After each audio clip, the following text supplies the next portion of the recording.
Hi, I'm Julia. I'll show you how to delete every tweet containing a specific word or phrase using Circleboom's Delete Tweets feature. First, open Circleboom.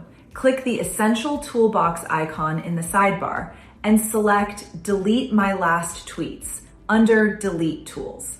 Then, Circleboom pulls in your recent tweets up to your last 3,200 and loads them all into a table. In this account, that's 73 tweets, and they're all selected by default. After that, click Filter Options to open the filter panel. Scroll down to keyword/username or hashtag. Type the word you want to target, in this case, marketing, and click the plus button to add it. Then click Apply Filters.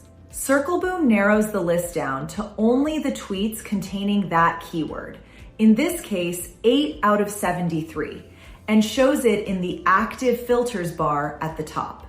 Once you've confirmed these are the tweets you want gone, click Delete All Filtered. Circleboom asks you to confirm and reminds you that deleted tweets are not recoverable, so click Delete Tweets to remove them all in one go. That's it. Quick, clean, and done. Happy circle booming!